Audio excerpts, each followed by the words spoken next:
ឈប់ធ្វើរោងចាំងជីវិតក៏លែងតបយ៉ាងតែងខ្លួនខ្ញងដោយជុំទាវ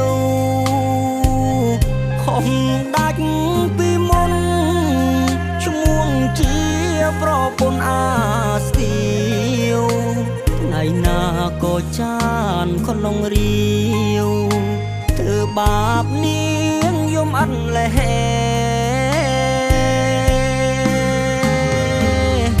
ទឹកលុយ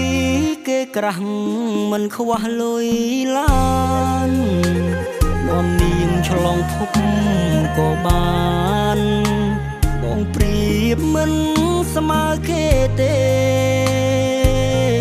នាងចាយលុយធូគ្រាន់តែមាននាងសញ្ញេអាកញ្ចាំងនេះពឹង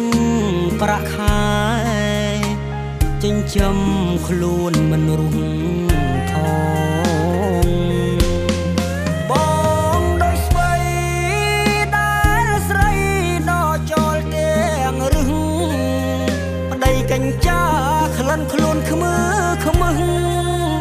មួយថ្ងៃឃើញងូតទឹកម្ដងនាងធ្វើត្រូវហើយចូលប្តីចាស់ស្ទីដូចបងអតីតអុយវាកន់ឡងនាងឈឺសៅមកចឹកចាប់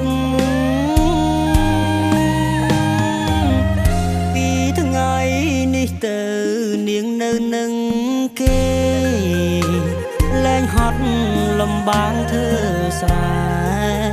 ស្គាល់តែស៊ីស្រួលដេកស្រាប់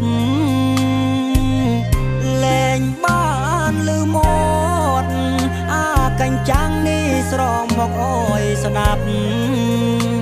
ជាតិនេះរូបបងមានបាបជាតិក្រោយបងសងនាងវិញ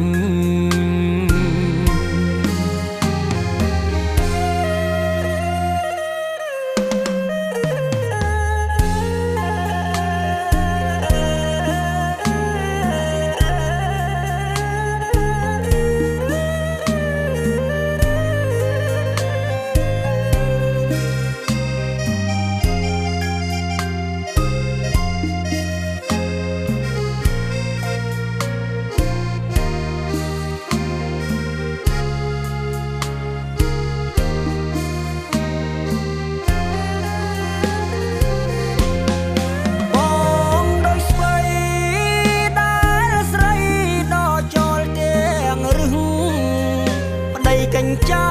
ក្លិនខ្លួនខ្មើខ្មឹងមួយថ្ងៃឃើញងូតទឹកម្ដងនាងធ្វើត្រូវហើយចូលប្តីចាស់ស្ទីវដូចបងអតីតអុយវាកន់ឡងនាងឈឺសៅមកចឹកចាប់